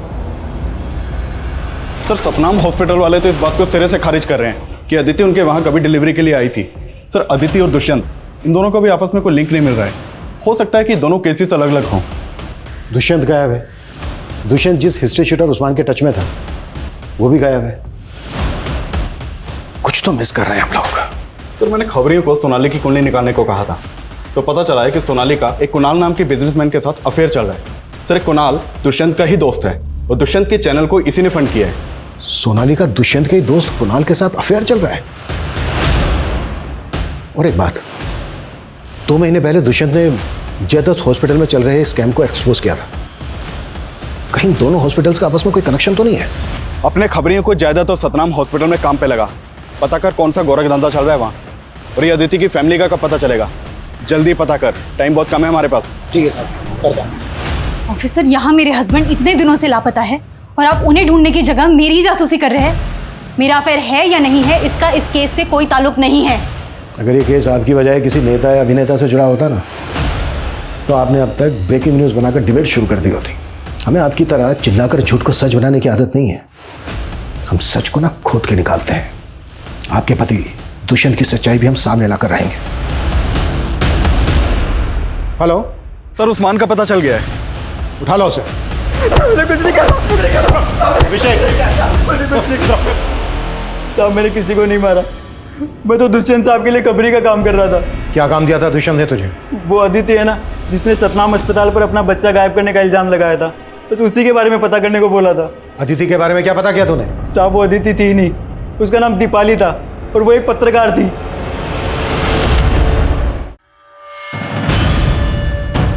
सर उस्मान सही बोल रहा था। दीपाली और अदिति जिस अखबार के लिए काम करती थी, उससे मेरी बात हुई। एक जर्नलिस्ट इतने रेप्यूटेड हॉस्पिटल पे आखिर ब्लेम क्यों कर रही थी? आज का बुलेटिन यही समाप्त होता है। अंत में एक रिक्वेस्ट, अगर आपको मेरे पति दुष्यंत के बारे में कोई भी जानकारी मिलती है तो कृपया नीचे दिए गए नंबर पर संपर्क करें। Thank you. तो महेश्वरी, सतनाम और जयदेव इन दोनों हॉस्पिटल में साइलेंट पार्टनर है। Yes sir. और वो अब तक चैनल के एडिटर सोनाली, उसके भी काफ़ी करीबी ताल्लुकात हैं महेश्वरी के साथ। मैडम के ऊपर करप्शन के कई चार्जेस हैं और मैडम की इमेज को क्लीन करने के लिए पूरे जोर शोर से लगी है सोनाली। महेश्वरी जी, इस बार आपका इंटरव्यू आपके गांव में करेंगे। अपने पापा को भी साथ रखिएगा। हाँ, जनता के दिलों को छू जाते हैं ऐसे मोमेंट्स। जनता की नब्ज हम नेता तो मैंकर से ज्यादा समझते हैं, वो सब हम पे छोड़ दो। खैर ये बताओ, तुम्हारे पति दुष्यंत की कोई खबर मिली? लेकिन सर, आप ही ने तो ये केस मुझे हैंड ओवर किया था। देखिए सर, मैं इस केस को सॉल्व करने के काफी करीब हूँ। जिंदल, नो मोर आर्ग्यूमेंट्स। दुष्यंत का केस पांडे के हवाले करो और कल आकर मुझे हेडक्वार्टर में मिलो। जय हिंद सर।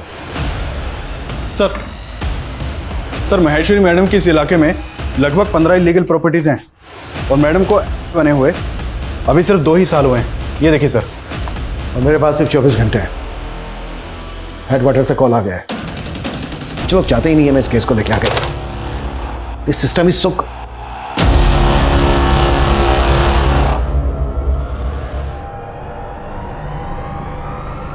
ये कॉटेज मैंने कहीं तो देखा है। ये पेंटिंग काव्या ने खुद बनाई थी? जी हाँ, इसी ने बनाई है। सर ये तो ज्योति नगर में मकराना रोड पर है। Yes, Kavya murder case. नहीं सर, आपके जाने के बाद काव्या के केस में कोई प्रोग्रेस नहीं हुई है। और सर, काव्या के बाद पिछले 4 सालों में और भी कई यंग लड़कियों की मिसिंग केस रिपोर्ट हुई है। थैंक्स रितु। डीआईजी सर ने मुझसे एक केस तो ले लिया, लेकिन इत्तेफाक से मुझे 4 साल पुराना केस याद आ गया और मुझे लगता है इन दोनों केसेस का आपस में कनेक्शन है। और ये कनेक्शन साबित करने के लिए हमारे पास सिर्फ आज का दिन है। आज के आज हमें ये केस क्रैक करना है।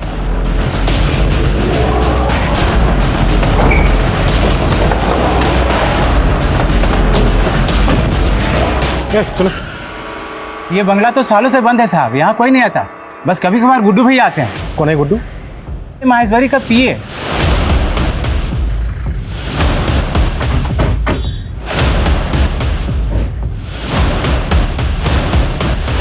ट्रांसफर से जी नहीं भरा क्या, जो डिसमिस होने का मन बना लिया?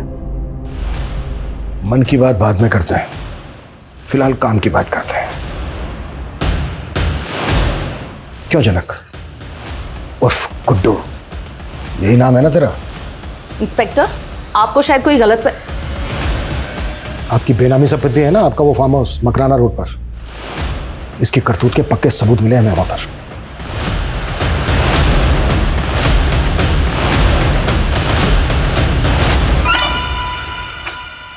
सर बहुत गंदी बदबू आ रही है इसमें। ये देखिए सर।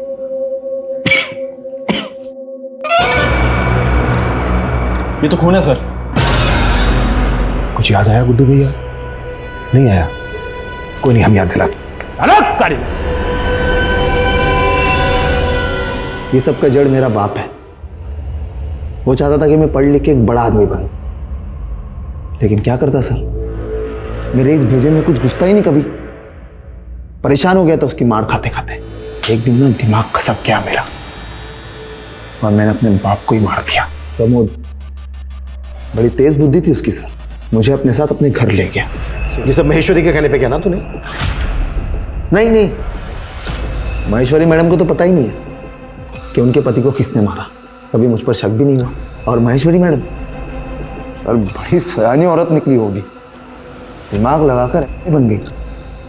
लेकिन मुझे बड़ा मानती है वो, इसलिए उसकी सेवा करता हूँ और मेवा खाता हूँ। काव्या को किसने मारा? काव्या अक्सर आती थी फार्म हाउस पे, देखते ही पसंद आ गई मुझे। अच्छी कलाकार थी, साइकिल भी बढ़िया चलाती थी, अच्छी लगी तो उठा लिया उसको। वो पत्रकार दुष्यंत, उसको भी मैंने ही मारा था, मैडम की जासूसी कर रहा था।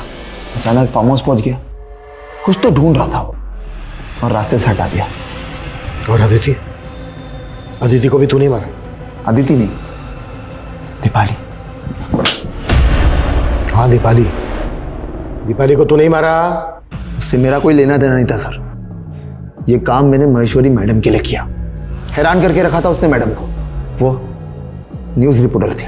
अरे हॉस्पिटल पे इंक्वायरी बिठाना था उसको। वो जो नवजात बच्चे गायब हो रहे थे, उसके स्कैम को एक्सपोज करना चाहती थी वो। अब तक टोटल कितने लोगों को मारा है तूने? 30। पूरी गिनती रखता हूँ सर।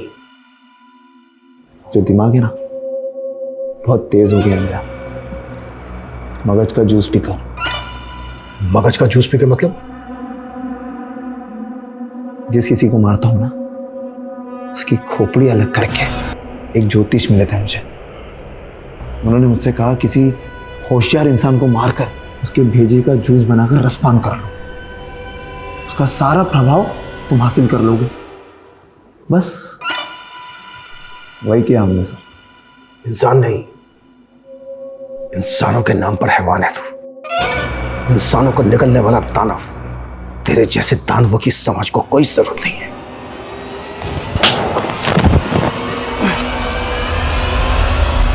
हमने आदि मानव से मानव बनने और मानवों द्वारा निर्मित की गई कई सभ्यताओं के विकास और पतन की गाथाएं सुनी होंगी, लेकिन ये गाथा मानवीय अस्तित्व को विचलित करने वाली व्यथा है।